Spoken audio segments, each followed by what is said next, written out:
शालू यादव जी, मैनपुरी से। गुरुदेव भगवान, आपके चरणों में कोटि कोटि प्रणाम। गुरुदेव भगवान, मैं शरीर के माता पिता की आज्ञा अनुसार गृहस्थ जीवन में पैर रखने जा रही हूँ। महाराज जी, मेरा मार्गदर्शन करें कि मैं आगे उस घर में कैसे भक्ति भाव को बढ़ाते हुए श्री जी की सेवा करते हुए। पहले तो उस घर के माहौल को तो समझिए जा करके, फिर बाद में प्रश्न करना आके। जिस घर में आप जा रहे हैं पहले उस घर में जाइए और वहाँ घर का माहौल देखिए, फिर आके प्रश्न करो कि ऐसे माहौल में कैसे भक्ति करें। कैसा माहौल है, भक्तिमय माहौल है या भक्ति विरोधी माहौल है? भक्ति मार्ग का ही माहौल है हमारे से। हाँ, तो उसमें फिर क्या, भगवान की बड़ी कृपा है। यदि सास ससुर पति परिवार के जन भक्ति का विरोध नहीं करते तो मानो भगवान की विशेष कृपा है। क्योंकि कलयुग में प्रायः ऐसे परिवार वाले मिलना, घर वाले मिलना बड़ा मुश्किल है। अब भक्ति का स्वरूप सिंहासन में रखे हुए केवल ठाकुर जी को ही ना समझे, अपने सास ससुर में भी भगवान का ही भाव रखे, पति में भगवान का भाव रखे।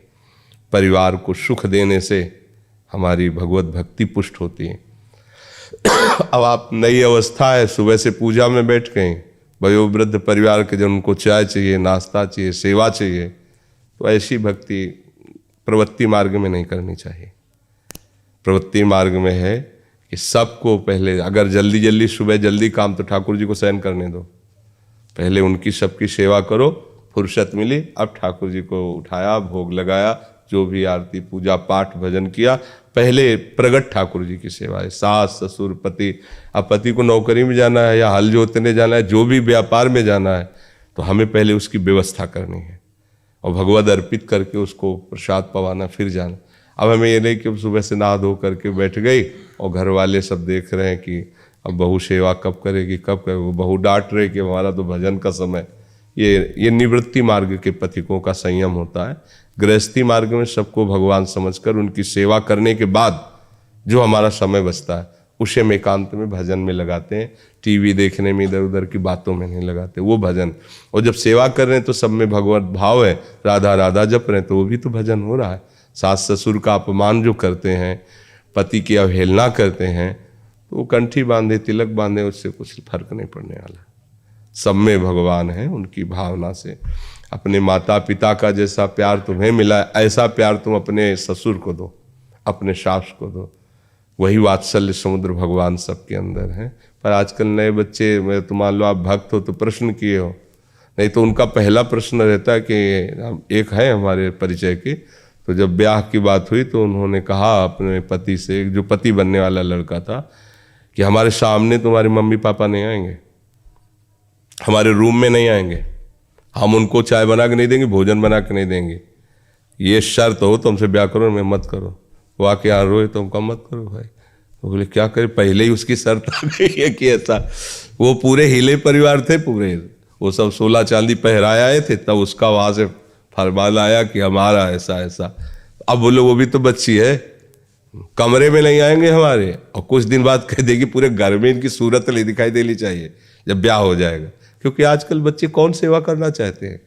तो ये तो बड़े भाग्य कि आप जैसी उनको बहू मिली है और आप बहुत आदर पूर्वक सबकी सेवा करें, तभी गुरु की और इष्ट की प्रसन्नता होगी, ऐसे भाव से। और नाम जप चलते ना, नाम जप करने में कोई ज़रूरी थोड़ी कि माला लेके फिर बैठ के नहीं, अपना रसोई बना रहे, पदगान कर रहे, नाम गुनगुना रहे, पोछा लगा रहे, सेवा कर रहे, नाम जप कर। वयोवृद्ध हैं, वो कपड़े धो, अरे रुक जाइए, आप जाइए, हम तो सब में प्रभु की भावना करें। वो कपड़ा धोना तुम्हारा बहुत बड़ा भजन हो जाएगा। पर ऐसे भाव बहुत कम होते हैं, बहुत कम होते हैं। बूढ़े हो जाते हैं माता पिता, तो उनको रोटी तभी मिलेगी जब लड़कवा खिलाएंगे तो दरवाजे में बैठे। अगर वो नहीं खिलाएंगे तो उनको चाय नहीं मिलेगा, भोजन नहीं मिलेगा। ऐसा मिले हैं वृद्ध लोग, बताया है कि वो तो हलवा और दूध पी करके जा रहे हैं और हम देख रहे हैं हमारे सामने चाय भी नहीं आ रही, और उन्हीं का सब कमाया हुआ है।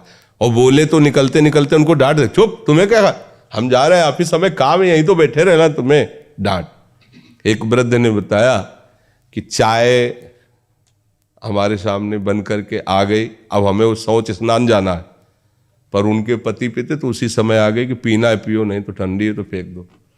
उनके पति भोजन पाके जा रहे, वही भोजन रख दिया, 11 बजे उनका भोजन पाने का समय, वयोवृद्ध। अब वो 8 बजे पाके जा रहे ड्यूटी में, अब वो 11 बजे, उनके दांत नहीं है, 11 बजे तक उस रोटी की हालत क्या हुई, दोबारा पूछने नहीं आएंगे, वो रख गए। और सारी प्रॉपर्टी उन्होंने उनके नाम कर दिया जो रख गए। अब उनके पास कुछ है नहीं, अब वो जो दें सो खाओ। तो नमकीन रखते थे, उसी चबा के पानी पी लेते थे, क्योंकि रोटी खाने लायक नहीं, दांत ही नहीं। ऐसे हो रहे थे वैसे, बस फिर रो रो के बताए थे कि ऐसा ऐसा ऐसा। ऐसे भगवान थोड़ी मिलते हैं। हाँ, उनको भगवत स्वरूप मान, जैसे हम भगवान को भोग लगाते हैं, पता है हमारे पूज्य जनों के दांत नहीं, दाल में मीस के उसे फिट करके फिर उनको दो, गरम गरम उनको पवाओ। उनके अंदर भगवान सबके अंदर है। अहम वैश्वानरो भूता प्राणी नाम देह माश्रिता। भगवान कहते हैं सबके अंदर मैं वैश्वानर अग्नि रूप से भोजन पचाता हूँ। तो भोजन किसको जा रहा है? भगवान को ही तो जा रहा है। वो आशीर्वाद देंगे, अच्छा रहेगा। बड़े बूढ़ों का अपमान करने वाले बच्चे कभी सुखी नहीं रह सकते, क्योंकि उनके भी बच्चे जो होंगे ना, वो उनसे ज्यादा उनके साथ हिसाब करेंगे। जैसा उन्होंने हिसाब किया ना वैसे ही। इसलिए बहुत बढ़िया है, खूब नाम जप करो, सबकी सेवा करो। सनी खन्ना जी दिल्ली से। श्री हरिवंश महाराज श्री जुगल किशोर जी की कृपा से प्रेम मार्ग की उत्तम व श्रेष्ठता का बोध हुआ है। उसके उपरांत भिन्न भिन्न मार्गों में रुचि उत्पन्न हुई है। मुझे लगता है अभी मेरे मन की वह स्थिति नहीं है कि एकाग्रता से केवल भक्ति मार्ग पर चल सकूं। महाराज श्री, क्या भक्ति के साथ कर्म, अष्टांग योग, तंत्र, ज्ञान आदि मार्गों पर चलना चाहिए या केवल भक्ति मार्ग को ही पुश करना चाहिए? एक मार्ग कोई भी चयन कर लो, एक मार्ग। सब उसी परमात्मा की उपासना के मार्ग हैं। एक मार्ग, कई मार्गों में कैसे चल सकते हो? विषय में फंस जाता हूँ, सिर्फ भक्ति करूँ तो सिर्फ भक्ति करूँ तो विषयों में फंस जाता तो हूँ। भक्ति योग को जाना ही नहीं तुमने। भक्ति से बढ़कर के निर्विषय करने वाला कोई योग नहीं, क्योंकि जितना विषय होता है सब अहंकार में होता है, और भक्ति में तो सीधे प्रभु के चरणों का दासत्व आता है। इसमें क्या, योगी को अहंकार हो सकता है, योग का, ज्ञानी को ज्ञान का हो सकता है, लेकिन भक्ति का स्वरूप यही है, अति दैन्यता, प्रभु के चरणारविंद में आम का समर्पण, ऐसा सहज और उत्तम मार्ग। और आप कह रहे हैं कि भक्ति में विषय सेवन की रुचि हो जाती, तो आप भक्ति को क्या समझे?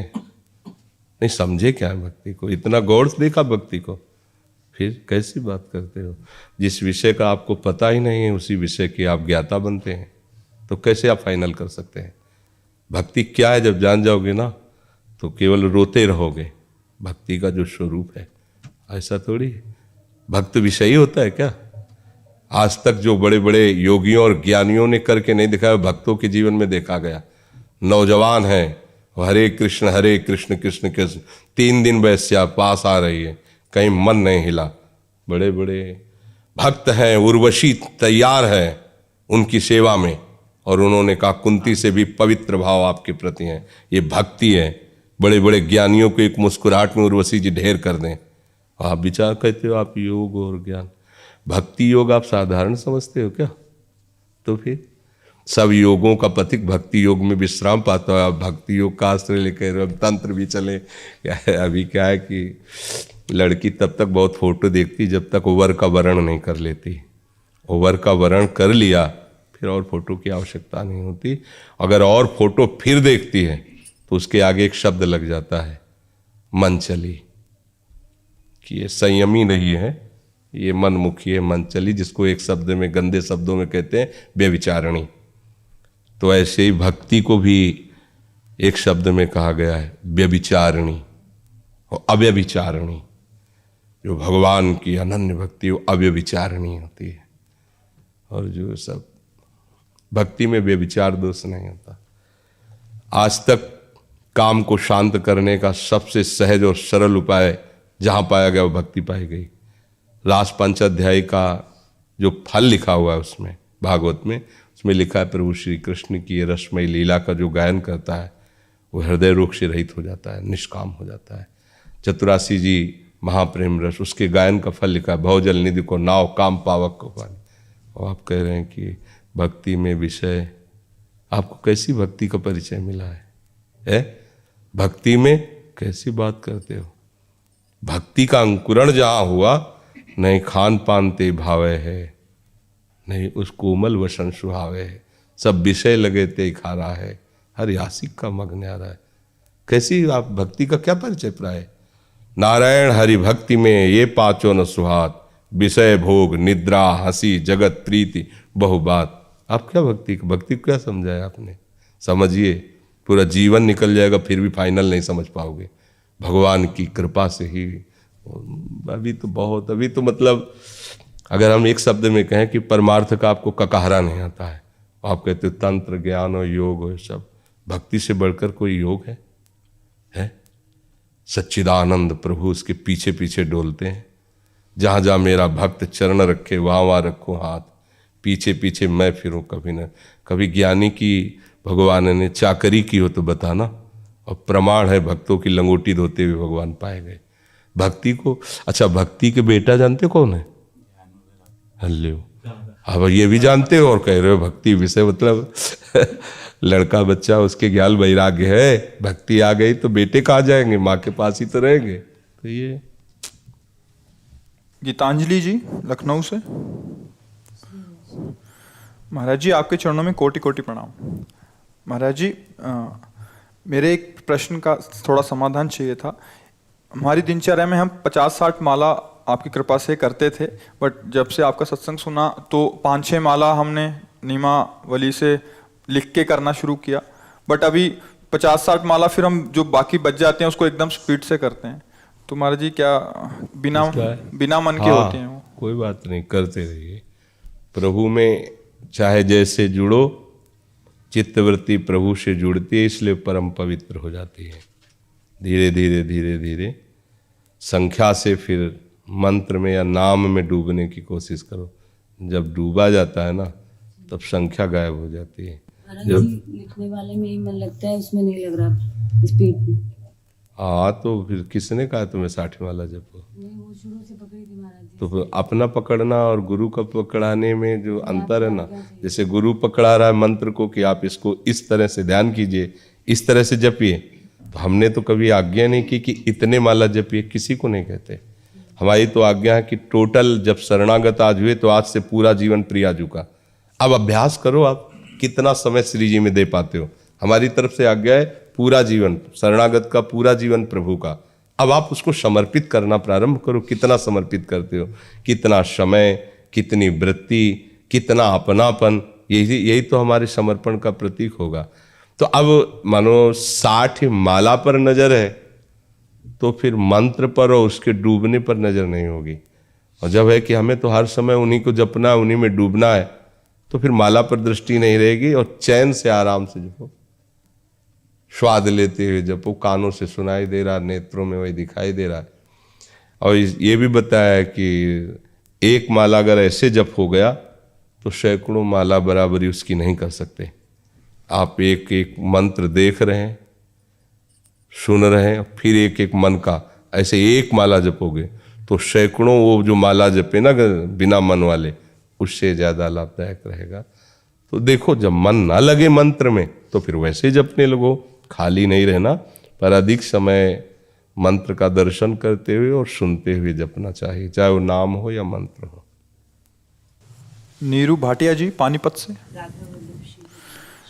पूज्य सदगुरुदेव भगवान आपके चरणों में कोटि कोटि प्रणाम। महाराज जी मैं अपने एक दोस्त से पार पाना चाहती हूँ।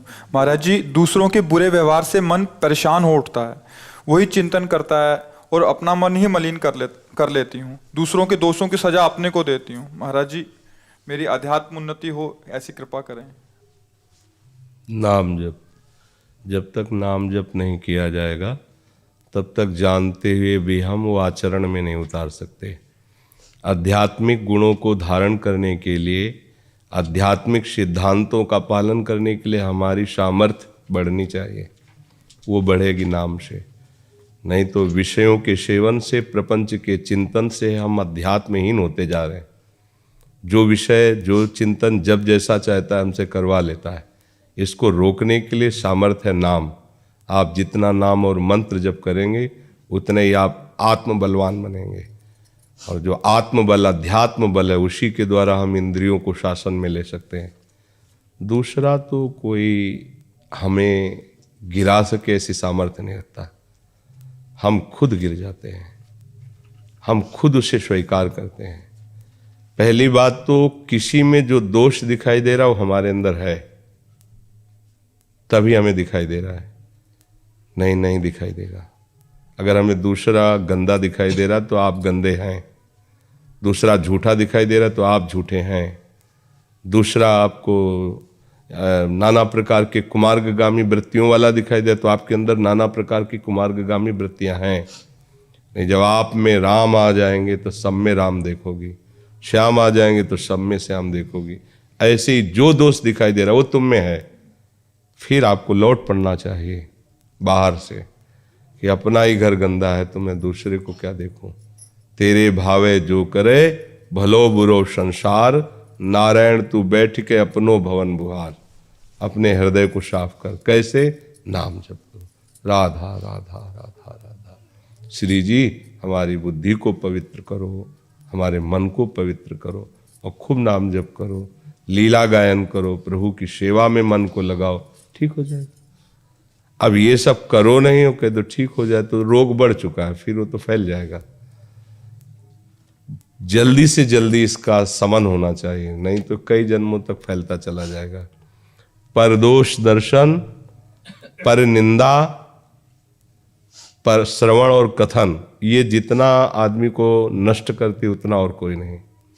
जब हम दूसरों की निंदा करने लगते हैं, दूसरों के दोष दर्शन देखने लगते हैं, दूसरों की निंदा सुनने लगते हैं, तो हमारा अहंकार बढ़ता चला जाता है। वो अहंकार बढ़ना यही पतन है, यही नाश कर देता है। इसलिए अहंकार गलित हो और दैन्यता आवे, दूसरों में प्रभु दिखाई दे, ये बात हमारी है। भक्त का क्या है? सब में अपने प्रभु को देखना। अगर कहीं दोष दिखाई दे रहा तो लौट पड़ता है, ये हमारे अंदर है। जैसे हम हरा चश्मा लगाए हो तो बाहर हरा ही दिखाई देगा, यद्यपि वो हरा ना भी हो तो भी दिखाई देगा। ऐसे ही हमारी दृष्टि दूषित है, इसलिए हमें दूसरे में दोष दिखाई दे रहे हैं। तो हमें चाहिए कि हमें नाम जप के भगवत लीला गुण के प्रभाव से अपनी बुद्धि को निर्दोष करना चाहिए, अपनी बुद्धि को। ऋषिपाल खतौली से सादर प्रणाम महाराज जी। महाराज जी, मेरी दीक्षा 35 साल पहले पंचाक्षरी मंत्र की हो गई थी। 11 साल पहले गुरुदेव का शरीर शांत हो गया। महाराज जी, अभी मैं 3-4 घंटे नाम जप कर पाता हूँ। महाराज जी, क्या मैं इसी से पार उतर जाऊंगा? इसका हाँ, पार क्या उतर जाओगे, पक्का। खूब नाम जप करो जो गुरुदेव ने दिया है। श्रद्धा, गुरु का पधारना एक लीला है। गुरु तो मंत्र रूप में तुम्हारे पास हैं, जो गुरु मंत्र है वही गुरु है, और जो गुरु मंत्र है वो समर्थ है। गुरु के वाक्य ही मोक्ष का मूल स्वरूप है। ध्यान मूलम गुरु मूर्ति, पूजा मूलम गुरु पदम, मंत्र मूलम गुरु वाक्यम, मोक्ष मूलम गुरु कृपा। जो गुरु ने मंत्र दिया वही मोक्ष का मूल बन जाएगा। आप खूब जपते रहिए, पर अंदर ही अंदर। ये कभी उच्चारण मत करना, ये उच्चारण वाले नहीं मंत्र हैं। कोई उच्चारण करे उसको करने दो, आप नहीं। जो गुरु मंत्र मिले उसे गुप्त रखा जाता है। जी महाराज जी, मेरा राधा नाम कीर्तन में बहुत ज्यादा मन लगता है। हाँ, पर मंत्र शिव भगवान का है, कोई राधा परेशानी नाम तो नहीं? कीर्तन करो और गुरु मंत्र जपो, बिल्कुल कोई परेशानी नहीं।